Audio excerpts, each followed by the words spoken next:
So we are on Unit 6, Learning Target number 2. What's that? It does seem like we were just on Unit 3. I know, kids, you're going to blink and you're going to be on DC and then high school and everything else. I know. Then you're going to be getting up every day, going to work, 40-hour-a-week job, grocery shopping. It happens quickly.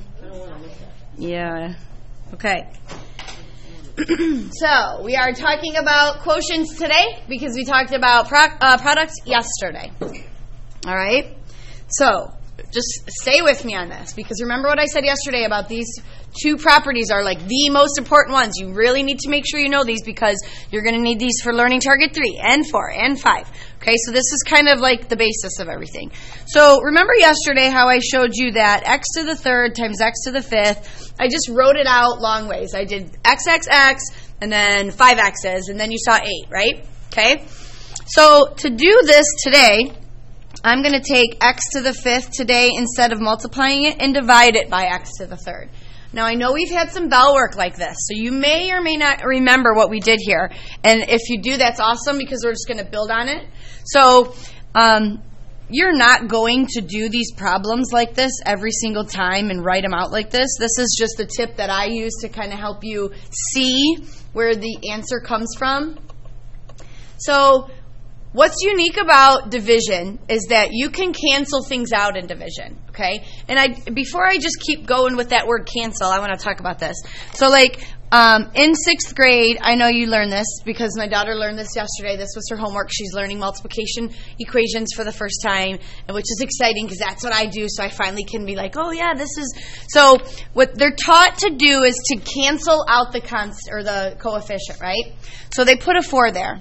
And she understands that. She understands that that's the opposite of multiplying by 4 is dividing by 4.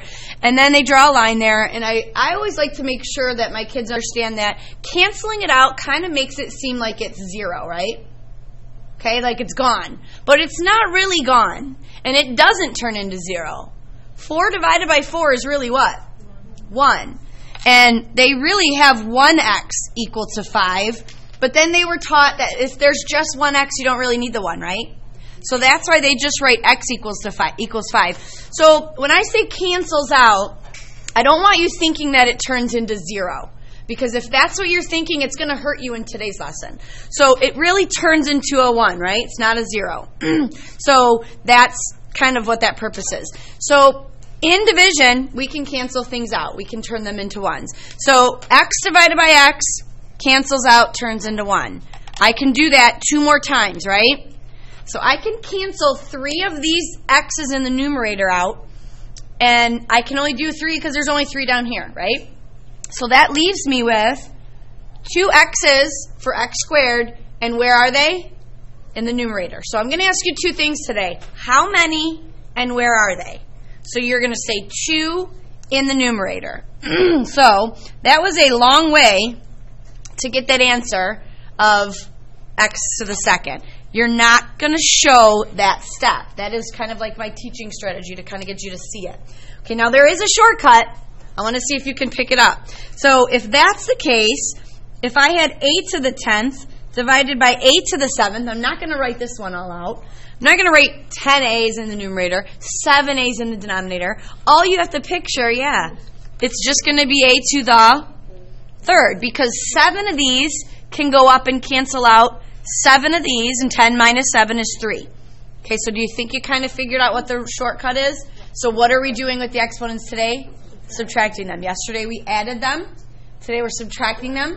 And the week you get back from spring break, we're going to multiply them. So you're going to have 3 different rules floating around in your head, and you're going to have a problem where you have to do all 3.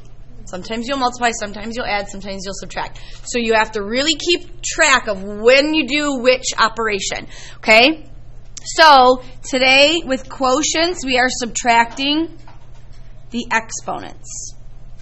Okay? And if you ever get confused, I want you to just kind of visually picture this in your mind or in your notes. Okay? So now let's talk about, because that's the basis of it. There's always some little twists that build a little bit. So what if I were to take that x to the 5th divided by x to the 3rd and do the reciprocal problem? What if I were to do x to the 3rd divided by x to the 5th? That means I have 3 x's, now they're in the numerator, and 5 x's in the denominator. And to answer the question, how many and where are they, there are still 2, except this time, they're not in the numerator. They're left over in the denominator, right? Because I can cancel 3 of these.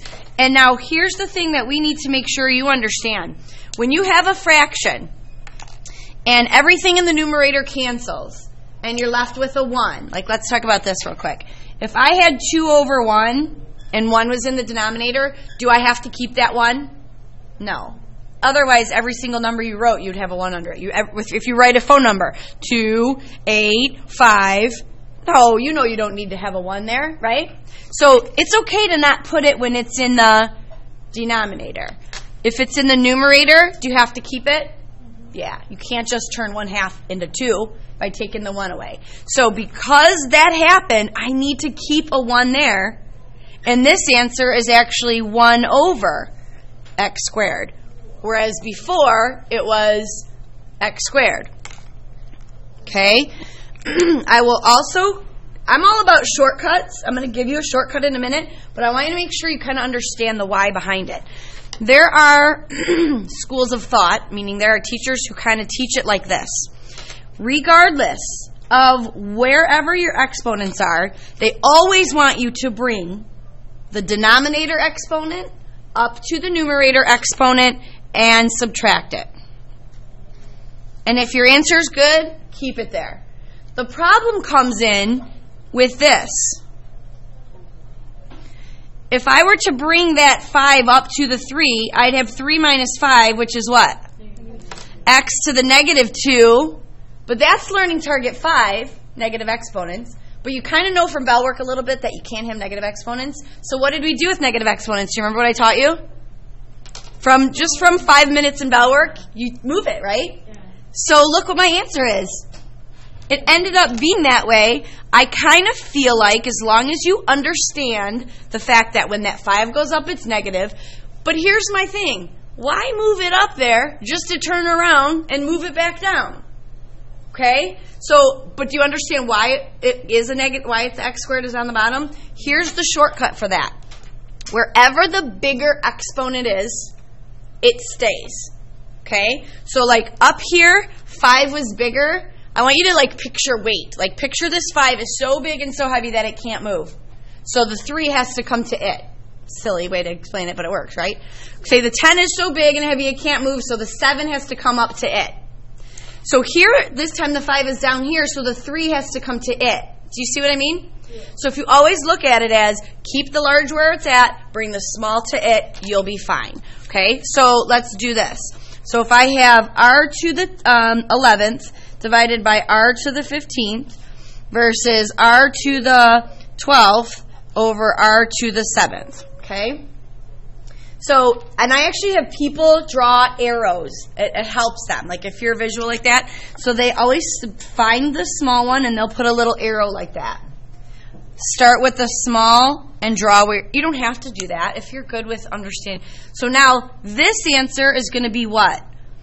1 over r to the 4th because 15 minus 11, right?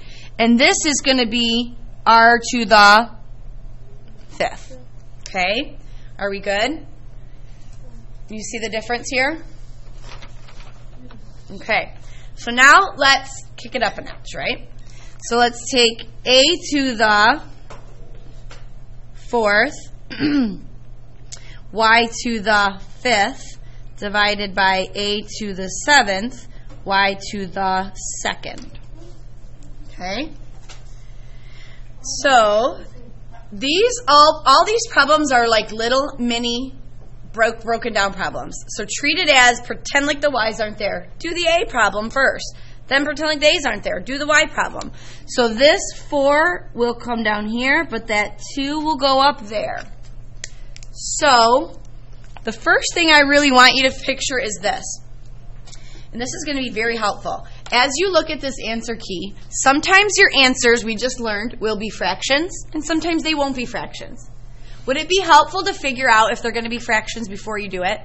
Okay? So like when you're checking your answer key, fraction answer, not a fraction answer, fraction, not a fraction, fraction. So it's going to be helpful. And how can you tell when you're going to have a fraction answer or not? Think about that. When are you not going to have a fraction? Well, like you're going to get it when you have to bring it top on. Yes, you're going to have a fraction if there's anything in the numerator that needs to come down, right? Okay, and right now, so I have something that needs to come down. Somebody said it's going to be not a fraction if everything goes up, right? So if everything goes up, all the smaller one numbers are on the bottom, but that's not the case. So I kind of think it's helpful to identify that before you even start the problem, because then you have a fraction bar, and you know, okay, now this goes in the top, this goes in the bottom.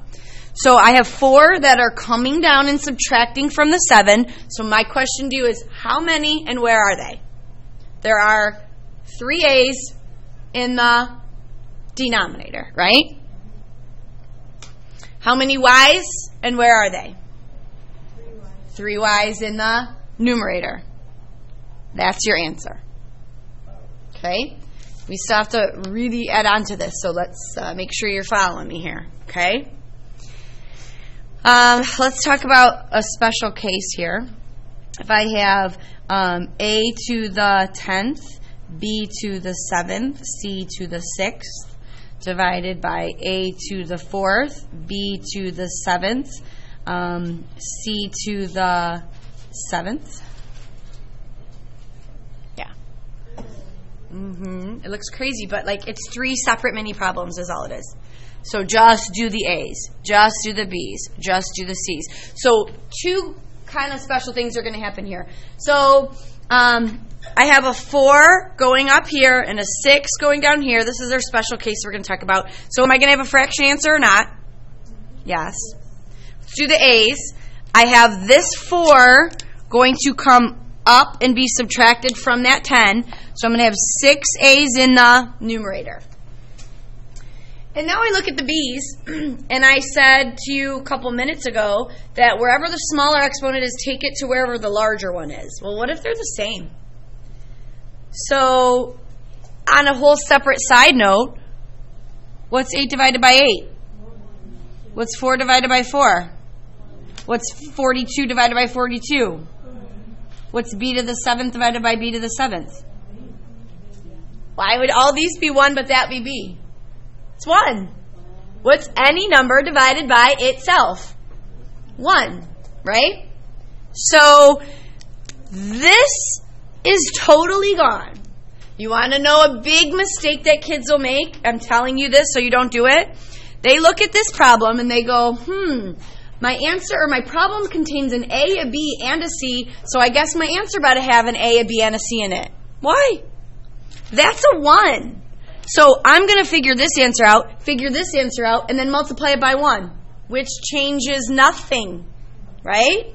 So the B's are gone. Don't even put them in your answer. That only happens when your bases and your variables are identical. So B is nowhere to be found. It's gone. It turned into 1, and 1 is the identity property. Then this will go down here, and you have C. And do I need to write to the first power? Nope. So is everybody okay with how I got to that answer right there? So 6 A's in the numerator, 1 C in the denominator. B's are nowhere to be found. Okay? Because we got to still introduce some coefficients here. Ready for this? Okay. So if I were to say to you, let's do this. If I had, I'll go back to this side. If I had a 10 here and a 2 there, how do you think that would change my answer? 10x to the 5th divided by 2x to the 3rd. What did I do with the coefficients yesterday when I added them in? Just multiplied them, right? So what does 10 over 2 mean? That's it. 10 divided by 2 is 5. Right? So, like, so if I had, say, negative 40 divided by negative 40, 8 to the 10th, divided by 10, 8 to the 7th, my answer would not just be 8 to the 3rd, it would be negative 4, 8 to the 3rd. That's it. That's all you're going to do with those coefficients. Okay? However, yeah. I was going to ask, what if it's a fraction? Yes, that's what we're going to talk about next. And that is the part that people got the most confused on. I don't really think there's much. I'll explain it. So now let's just in our notes put, okay, so when there's coefficients. So Avery, will you shut that door, please? So now that coefficients are involved, it's a little different. And this is the main problem that I have with 7th graders when we're doing fraction. So like if I take, let's say, 24ths versus 4/20ths. People always get confused. They know it involves a 5 somewhere, right? One of these answers is 5, and one of these answers is 1/5. 20 divided by 4 is 5 over 1. Or if you're looking at it as reducing. Right? Isn't that 5? Which is, we just say 5. But what is 4 divided by 20? 1/5. So look where the 5 is here. Look where the 5 is here. So you're going to have to determine that when doing your answers. You're going to have to determine where is the 5. I had somebody last hour do the whole worksheet, and they just put they did the division, but they put the whole number in the numerator every single time. Doesn't work that way. Sometimes it has to go in the numerator, and sometimes it has to go in the denominator, right? So if I gave you... Please excuse the interruption. May I please have a newspaper club, yearbook club, and eco gosh, this is the worst thing. Is there anybody in here? Gym. That's newspaper club, yearbook club, and eco hope. Please come to the gym. Nobody? Thank you. Wow, okay. So looking at this problem, am I going to have a fraction or a not a fraction answer? 6 goes evenly into 30 5 times, so we're good there. And 5 goes up to the 7. This is a not a fraction answer, right? Because 30 divided by 6 is 5, and this 5 goes up to the 7 and gets subtracted, and 7 minus 5 is 2. Are you okay with that right there? Okay, let's flip it around. Let's make it 6x to the 7th over 30x to the 5th. So I left the exponents where they are, but I just switched the 6 and the 30. What is 6/30ths reduced to? 1/5, right? And where is the 5? In the denominator. So are we going to have a fraction answer here? Yes. So 1/5, I always do the fraction first. And then that is still coming up here, and that answer is that. You can put the 1 there, but you won't see it. The answer that will be on the paper, because here's the thing, guys. The only reason you ever need to put a 1 in the numerator is when there's nothing else there. But there's an x squared there, so it's good. Let me show you what I mean by that. If I have 6x to the 5th and 30x to the 7th, everything's going to the denominator, right? 6/30ths is 1/5. The 5 goes down to the 7. And now that 1 is necessary, right? Because there was nothing else there. It wasn't necessary here. Are you following me? Okay? So let's do some more. Let's do this, because this is going to happen too.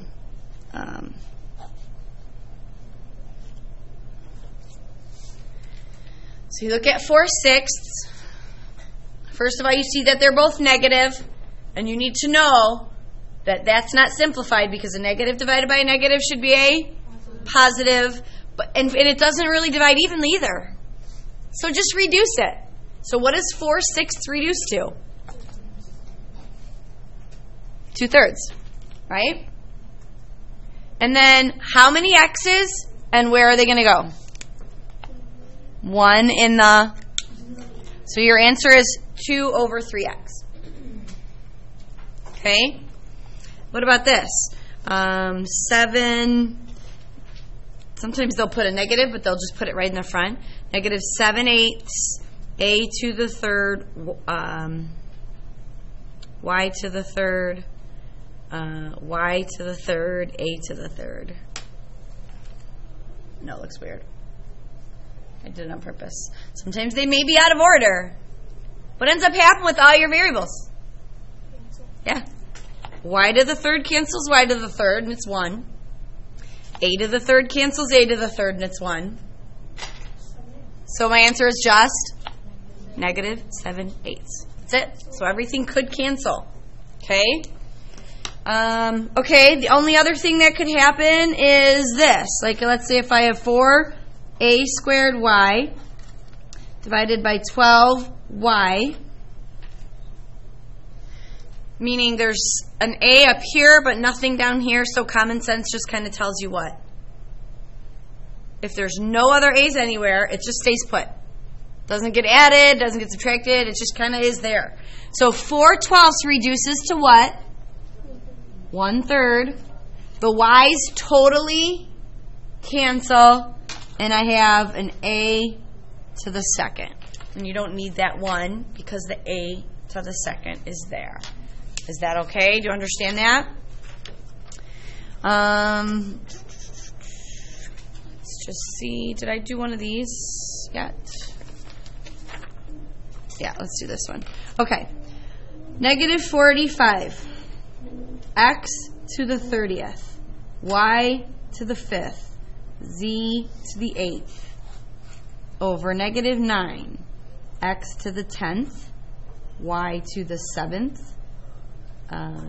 Z to the 10th. Okay, try that. If you can get this answer, it looks crazy, but you'll get it.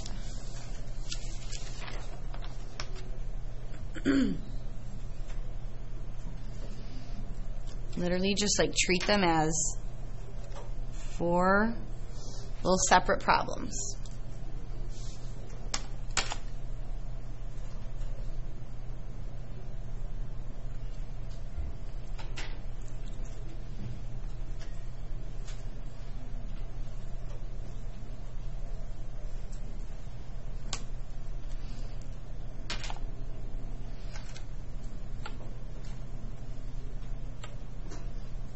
Okay, we're going to have a fraction answer or not?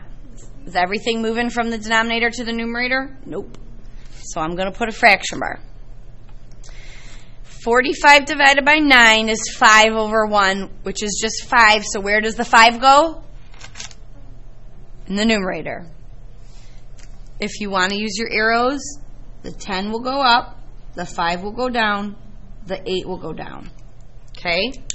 So then this is going to give you x to the 20th in the numerator, y to the second in the denominator, z to the second in the denominator. Raise your hand if you got that.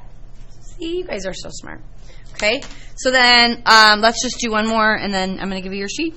Negative 5 u to the 6th, v to the 4th, divided by u to the 6th, v to the 3rd. So it's like there's nothing, well, there is a coefficient in front of that u. It's just a what? It's just a 1, right? So go ahead and try that. Yeah. So what do you think you get? What's negative 5 divided by positive 1? Am I going to have a fraction or not? No, everything's going up. These are totally gone. So do you have a u in your answer anywhere? Nope. You should have negative 5, and then 3 goes up. Negative 5v. That's it. Got it? Okay, this is not so bad, is it? So